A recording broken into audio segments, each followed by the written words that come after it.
Does that look like 100 walnuts to you? It is, though. Okay, so I've done those 200 walnuts. They're all there. A quart-sized jar, people. Very, very nice, too. Oops.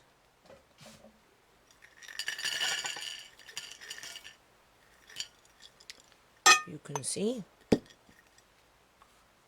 how nice they are. And they're tasty. This is just the shell. But anyway, a full quart. Plus we've got these ones are just a little more riper. They're still fine. So I'm going to chop them up and just mix them up with that, right? These are the ones that are no good. You can see. Look how much that is. Hardly anything. And these ones are really no good, right? They're a little moldy in there. I left them in the shelves. Didn't even try to dig them out. But you can see. So if I went on that theory that if they float to the top, throw them out, I'm telling you people, there would be no walnuts. Okay? And that's right there. 200 walnuts. They're really tasty. Okay, so now we're going into shift 2. It's about 8 o'clock at night. I did the pond just at the right time because it started to pretty much rain when I came in. And I got in, I don't know, about 7:30. Anyway, this is what I got from my yard 2 days ago. It's been sitting outside with a bag over it because it's colder outside, right? As you... wandering eye. As you can see, it's the kale from some kale. It's not all of it. It's some kale from the front. So I'm going to steam it, boil it or whatever, drain it. This is Swiss chard. I didn't use slug bait, people. I should have, but I didn't. This is kale. I have more of that in the back that are fully mature and need to be harvested. And then this is just kale, right? So I'm going to do that, and then Andre and I went to the walnut tree. I don't know. I know we went today, and we found some today. And then, I guess 2 days ago I went, and there was a small bag. So I got about a bag full of walnuts I have to do. So after I do this and Andre's sleeping, I'm going to do the walnuts tonight. So by the time I'm done, I'll probably be about like 2, 3 in the morning. We'll see. That's like double shift. Okay. So I have it in the pot here. Right? 2 levels of that. I still have red kale like this to do. And I still have green kale like this to do. But I have to cut it first, right? So tonight we're doing these 2, right? And then we're going to do the other kale with the Swiss chard. This is what I did a few weeks ago. I think I steamed it too, but I was tired. So I just threw it into a big bag. You can see that, right? Technically, I think you're supposed to boil this stuff so it packs tighter, right?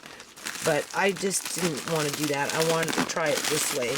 I really wanted to try it this way. So this is fine. If you take a knife to it and whatever, and then just throw it into your soups or whatever you're going to do later. My kids in general are not picky. Like, my son is in school now, and he has no money, right? He has to work a little bit to pay his rent. So I said I'd cook for him sometimes, right? And I'm glad he's eating meat again. For a while there, he stopped eating meat and got kind of worried about him because he's a big guy, right?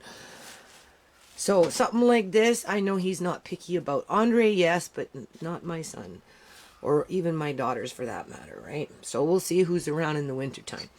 This one here, I'm just going to leave as is. These ones I'm going to cook a little longer. Steam them, hoping that the nutrients stay more into the vegetable.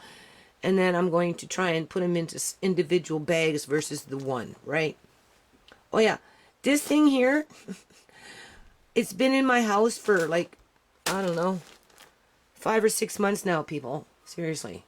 It hasn't done anything. The only thing it's done is do that. It's a little getting like, you know, I never used it. I bought that, obviously, right?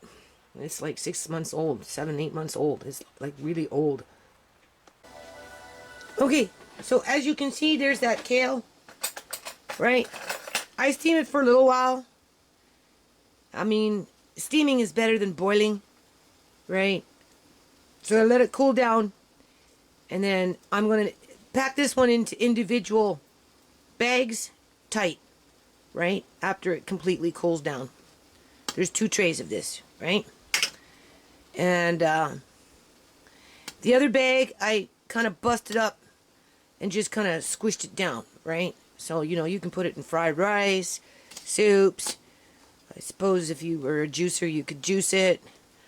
You know, or I know my kids will, like in this case, if I take, I guesstimate half and half, do half and half. Like if I make a dinner for my family, I invited everybody up to come and eat, right? I'd go half and half. And even then, that wouldn't be enough. But I could mix it with something else, like a spinach or something, if I had it, right? And I'm going to just let it cool, and then I'm going to squish it down as tight as I can. Squeeze out some of the water. There's not much in there, but there's a little bit, right? So squeeze out some of the water. And then my kids will eat that as is with just straight up butter and salt. Andre, no. I have to be sneaky about it, right? Like tonight, we have some soup there. I made chicken soup yesterday. And then there's these little things. There's little breads. These ones were frozen. So this is how I warm them up. I fry them in butter with a little bit of seasoning salt. And they're really, really good.